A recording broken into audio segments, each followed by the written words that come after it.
Welcome to my studio.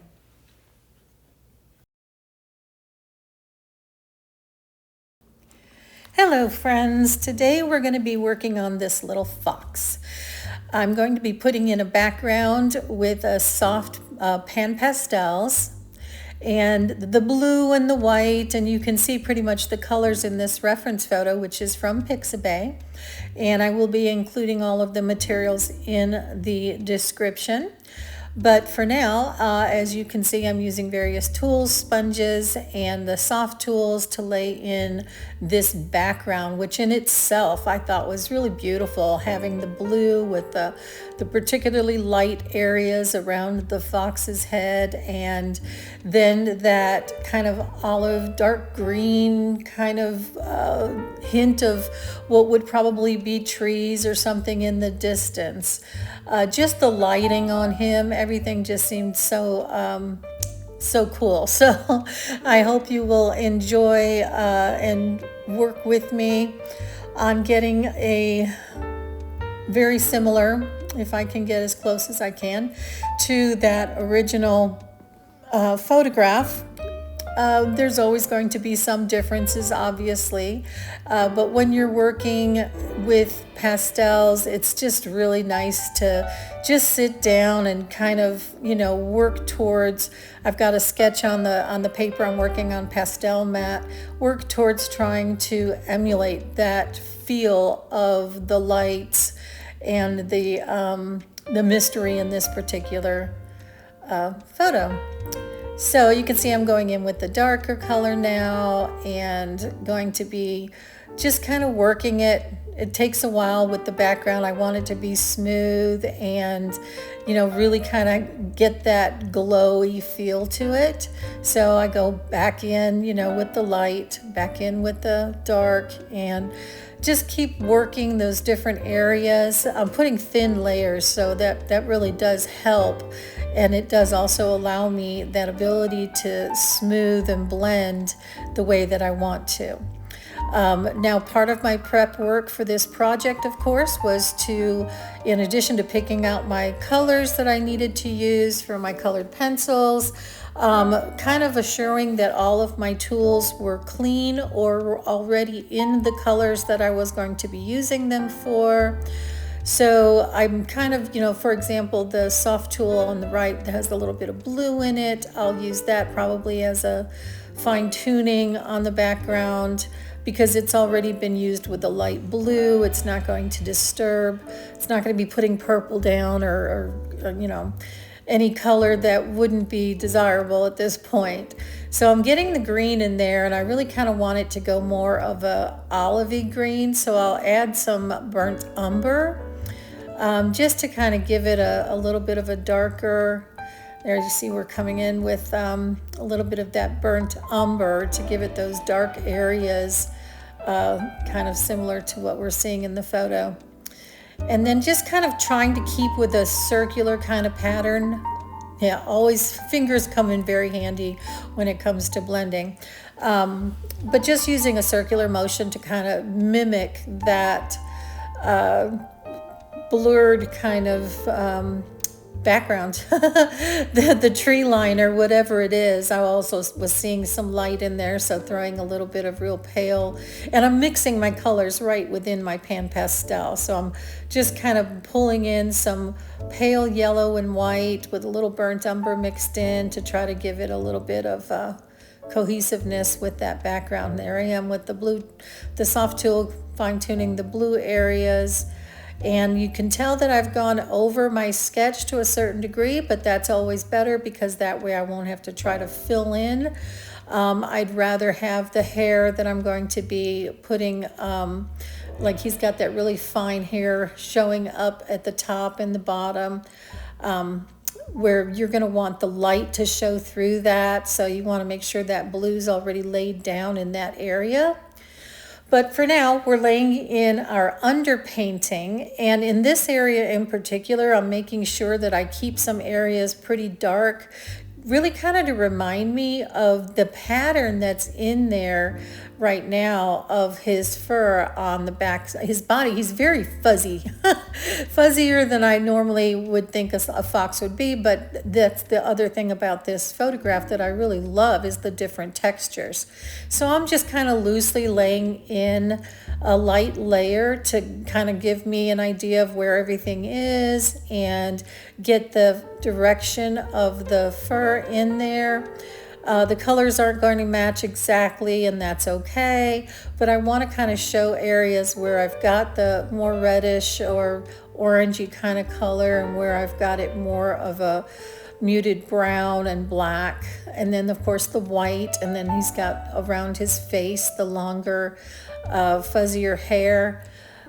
So getting all of that kind of mapped out in this stage is very helpful. It's just putting in an underpainting so that you're building a foundation for where everything else is going to be detailed. All right, so we're getting those lighter colors in as well.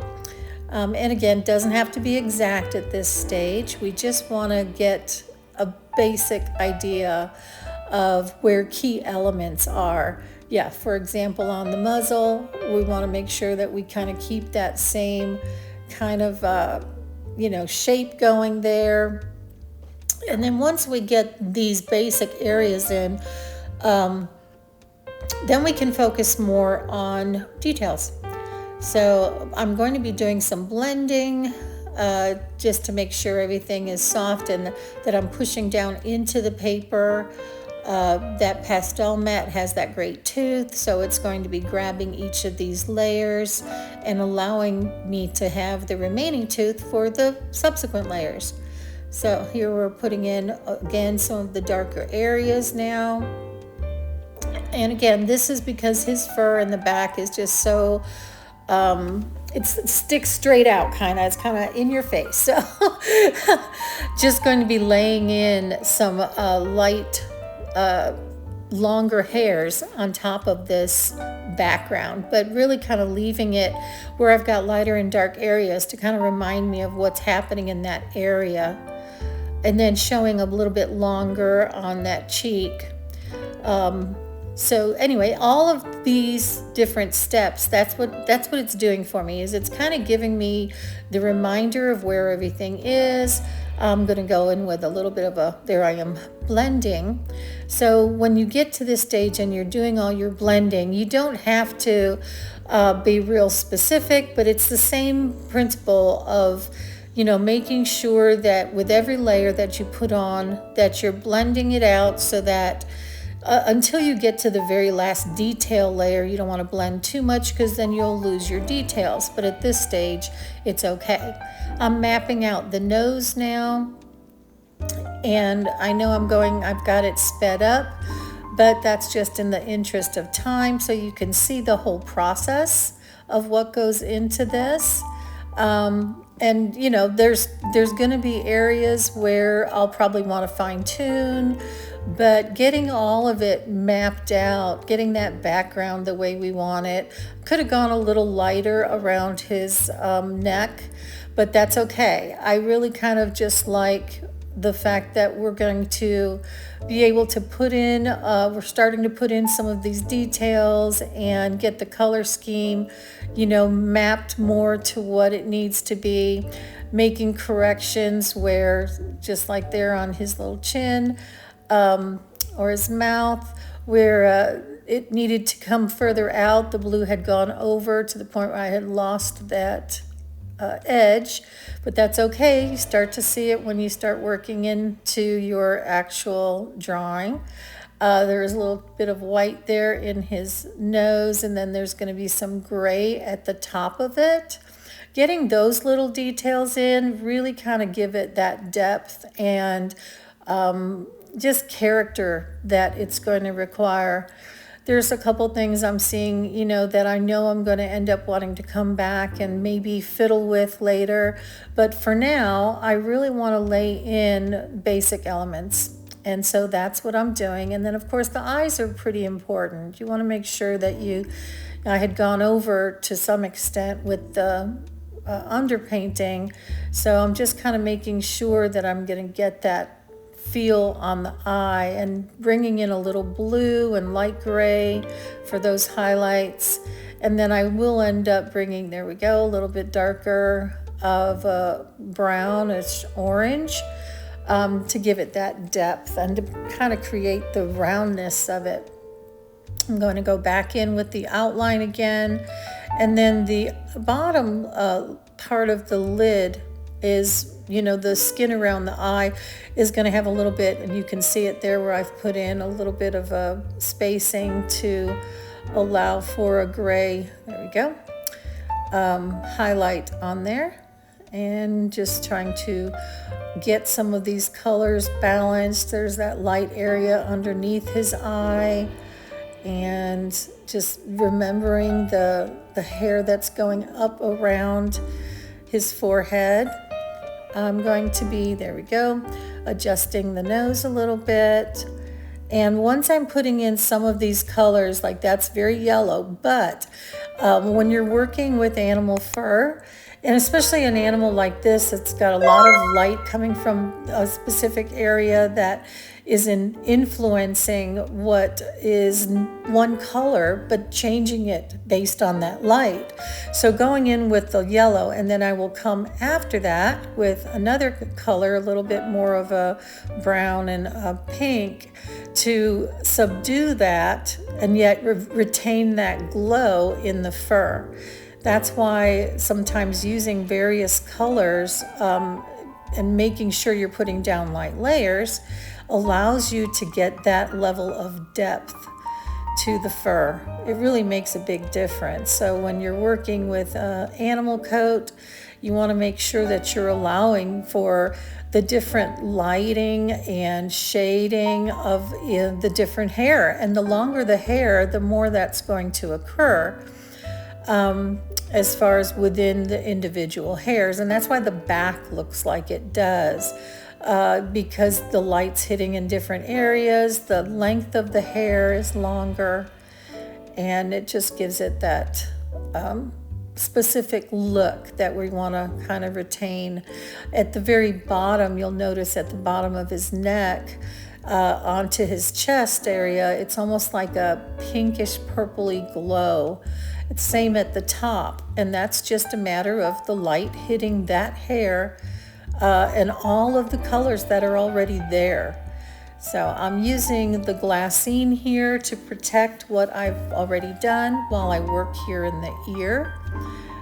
Pulling in the same thing, I'm going to be using, there we go, various different colors to make sure that I'm pulling in some light. I'm trying to make sure I'm capturing a lot of the color that's in there. I'll end up putting some orange in the back, but also just kind of a little bit at a time, making adjustments here and there to see. I want to put some more black in there because I think I went a little bit too far, but that's okay. That's the beauty of pastel, is you have the ability to make these adjustments, light over dark, dark over light. It's very easy to work with, and those blending stump is very handy, as I'm showing here, to go in and make these blends. I'm doing it very lightly, more lightly than I normally do, because I already want to maintain the direction of that fur and kind of keep his fuzziness apparent. Coming in around the snout with them a little bit more white, and you can see that the I don't know why, but I call them the whisker holes. They're very prominent on his face for some reason. I never noticed that on a fox before, but that's the other thing that will come in kind of like towards the end with the whiskers and whatnot. But getting the hair with this one is kind of really fun because of the fact that you've got so many areas lit in different ways. And that other eye has whiskers poking out, and you can see I've just put those in where his other eye on the other side of his face, so you can just see a little bit in the profile. Getting some more of that orangey color in there. When you're working with a pastel with animals, or whatever it is you're doing, you shouldn't try, you can if you want to try to match those colors exactly, but it's going to be real difficult because you can get a set of 125 colors and still not have that exact color that you need. So a lot of times you're mixing on the paper, or if you're using your Pan Pastel, you're mixing right there in the pans, or if with soft pastel, maybe just doing that as well. But either way, when you're mixing colors, trying to get an exact match, not easy. It's not just that it's not easy, but it's really not necessary. It's more getting the tonal values, where the lights are, where the darks are, the relation of one to the other. That's what really brings your drawing to life, is, giving it that, the depth that comes with that. A lot of characteristic, features come out when you make a point of creating that depth, whether it be in the face structure or in the fur itself. Like with this one, I really like his fuzziness, so I'm probably going to leave a little fuzzier than even in the reference photo there, because I just really like it. I just think it's very cool. It's kind of one of the things, the more striking things about the photo. And here again, I'm coming out in the back with those hairs. Like I was saying, the light is hitting at a certain angle. So all of the hair that's coming up in the back, I want to get that in there. And I want to kind of maintain some of the color throughout, particularly in the back of his body. You'll see later where we're going to pull in some more of that red to kind of balance out with what's on his face. He's got these longer hairs here, and you can see there I'm going in with what I was saying with regard to, the hair's long and the tips of the hair are lighter than the base. What do you call that on an animal? That's undercoat. You're going to have different coloration going on there. This color I'm putting in right now is a real soft kind of beige. But I think I have, there we go, a little bit of pink to kind of mimic that color that's coming in down at the very bottom. And I'm not trying to be exact.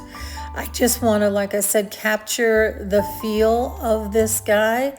And that's the plan. That's what I'm going for, pulling in some more white now that I'm seeing areas that can use some more white. Just for that contrast. And there we go on the tips again.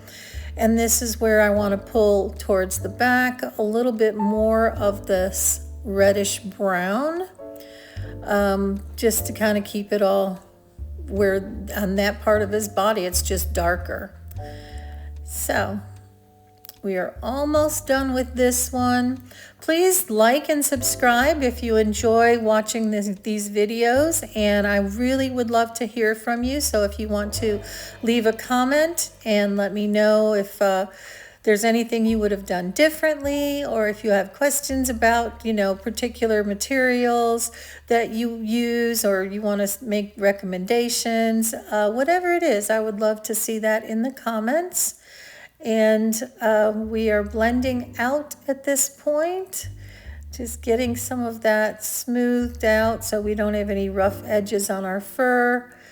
There we go, highlighting around that eye again. And then the last thing I'll probably do is get some whiskers in and a little darkness in those areas, again, to create that depth.